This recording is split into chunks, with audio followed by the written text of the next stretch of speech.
Everyone noticed the bride. Her white gown glowed beneath crystal chandeliers, delicate lace catching the light every time she moved. Guests rose from their chairs to take photos. Glasses clinked together in cheerful toasts, and the soft hum of romantic music filled the ballroom. It was the kind of celebration people remembered. Everyone noticed the flowers, the towering cake, the shimmering decorations, but no one noticed Lily. She sat quietly near the far wall, her wheelchair positioned slightly away from the dance floor, as if someone had carefully placed her where she wouldn't be in the way. Her pale blue dress matched the wedding colors perfectly. Her hair had been curled that morning by her mother, who promised they would take pictures later. Later never came. A folded napkin rested neatly on Lily's lap. The plate in front of her held chicken that had long gone cold. She hadn't touched it, not because she wasn't hungry, but because no one had come back to check on her. She didn't want to call attention to herself. Lily had learned that lesson early after the accident. 2 years ago, she had walked into rooms. Now rooms walked past her. She watched people reconnect. Old friends hugging, distant relatives laughing loudly, couples leaning close to whisper secrets. Conversations floated around her, but never toward her. Every so often, someone offered a quick smile, the kind people give when they don't know what else to do. Then they turned away. She returned the smile every time. Smiling was easier than explaining. Her fingers traced the smooth armrest of her wheelchair. She focused on the music, on the gentle rhythm that reminded her of how dancing once felt. Before the crash, she had loved to dance. She remembered spinning barefoot in her bedroom, letting songs carry her wherever they wanted. Now she stayed still. A group of guests rushed past her table, chasing a laughing child. Lily watched the boy dart between chairs while his sister followed, calling his name. Lily smiled softly at them, but they were already gone. Her phone buzzed once, a notification from a group chat she no longer replied to. She locked the screen. Her mother had gone to find the restroom nearly 40 minutes ago. Lily told herself she was probably caught in conversation. Weddings were busy. People didn't mean to forget. Still, the quiet pressed against her chest. She adjusted the bracelet around her wrist, a small silver charm shaped like a butterfly. It had been a gift from her best friend after the accident, meant to remind her that change didn't mean the end. Some days, Lily believed that. Tonight, she wasn't so sure. She imagined what it would feel like to stand, even for a second. To step onto the dance floor. To feel the floor vibrate beneath her feet. To let someone take her hands without hesitation. Her throat tightened. She swallowed hard and stared at the floor, pretending to study the pattern in the carpet. She didn't want pity. She just wanted company. Another song started. Couples gathered again. The bride passed by Lily's table, radiant and busy, offering a distracted smile before moving on. Lily nodded back. She told herself she was okay. She always did. Then a calm, unfamiliar voice rose above the music. "Excuse me, why is she sitting alone?" Lily lifted her head, and for the first time that evening, someone was looking directly at her. Mark hadn't planned on attending the wedding. Crowded rooms, overly cheerful strangers, and small talk weren't his style, not anymore.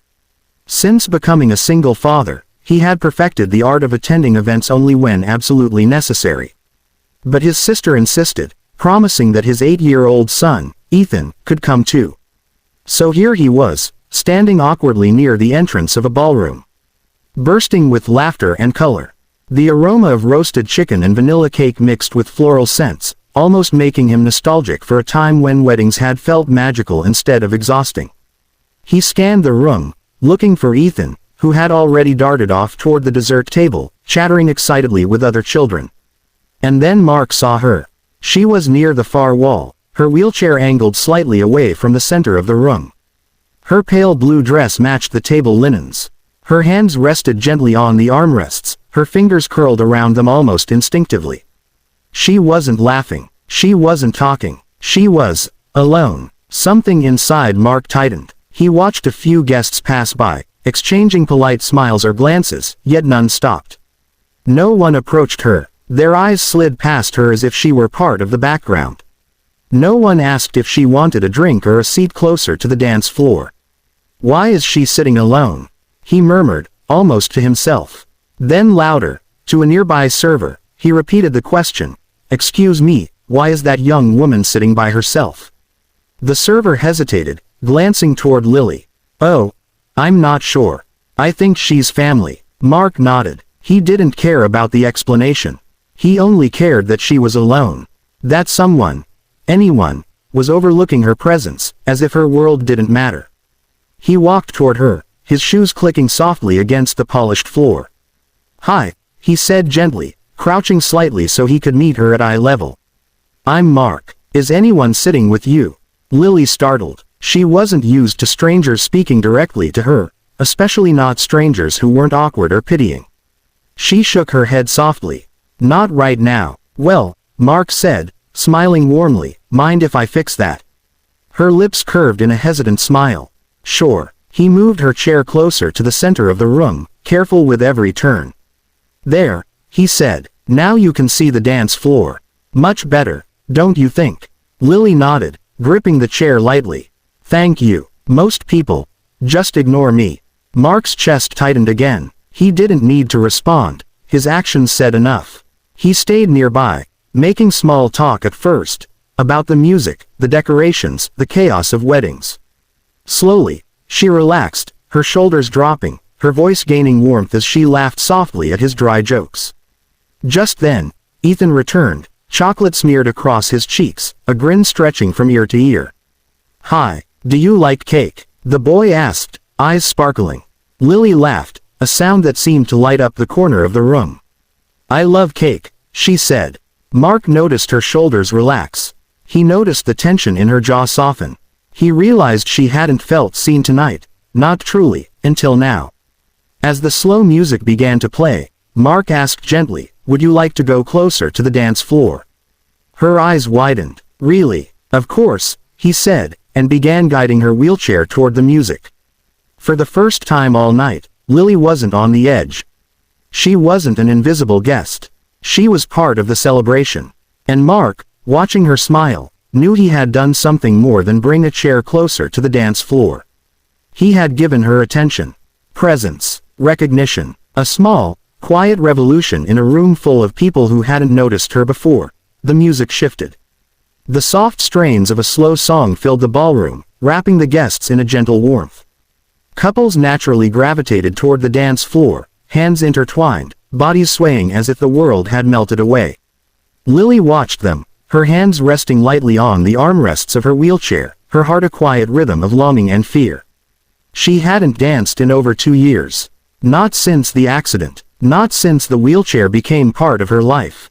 She had practiced smiles. For years, learned to nod politely when people ignored her, and mastered the art of fading into the background.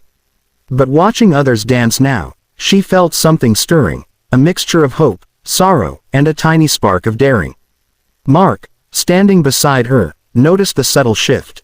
He saw her fingers tighten on the armrests, the way her eyes lingered on the moving couples, and the faint tremble of anticipation in her posture. "You miss dancing?" he asked softly, keeping his voice low so only she could hear. She hesitated, then nodded. "Every day," she admitted. Her voice was quiet, almost afraid it might shatter the spell of the moment. Mark looked thoughtful. He glanced down at her, then back toward the dance floor. Couples spun around, laughter and music wrapping the room in a cocoon of warmth and movement. Then, with a gentle smile, he said, "May I?" Lily blinked, unsure what he meant. Before she could ask, he stepped in front of her, crouching slightly to match her eye level. He reached out, his hand steady and sure, and took hers. "Just follow my lead," he said. Her breath caught in her throat. Then he began to move her wheelchair slowly, guiding her in gentle circles across the floor. It wasn't a traditional dance. No feet lifted from the ground, but it was movement, rhythm, and connection. She felt the sway of the music in the turns he guided, the gentle lift of each spin, the reassurance of his hands at hers.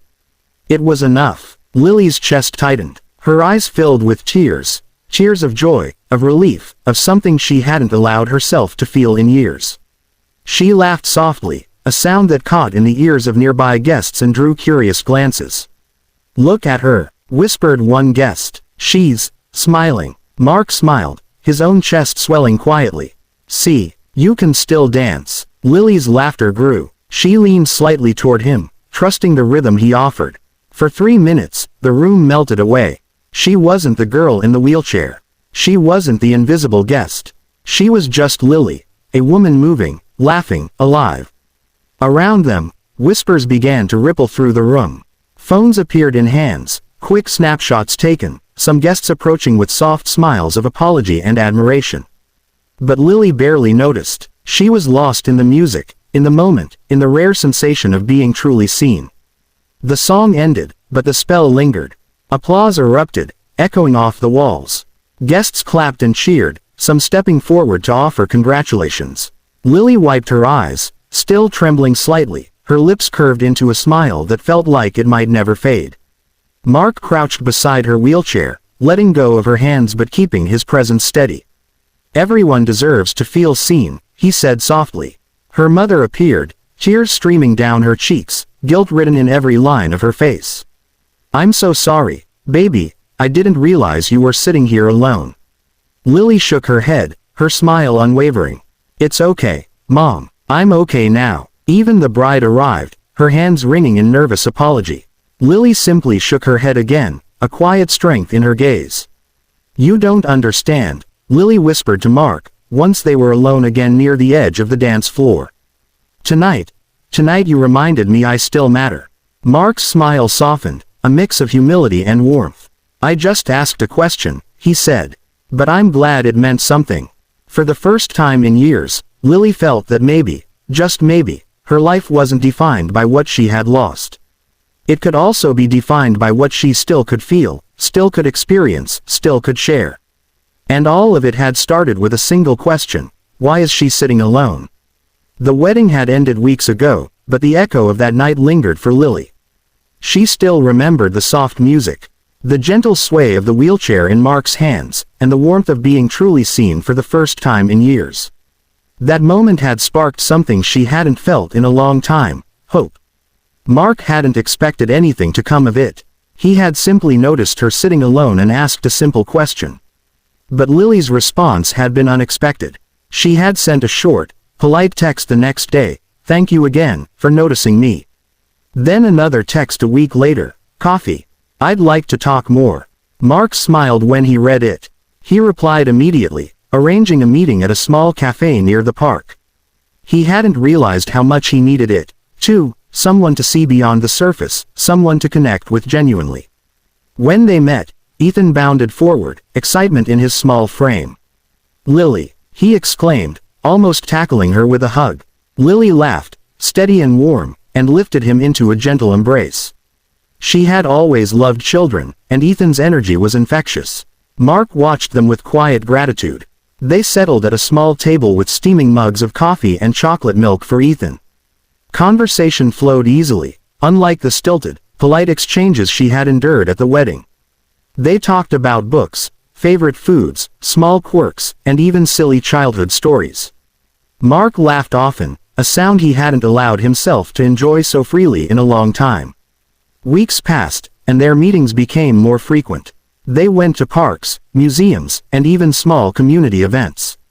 Mark attended Lily's physical therapy sessions whenever possible, cheering her on during exercises that were slow, difficult, and sometimes painful.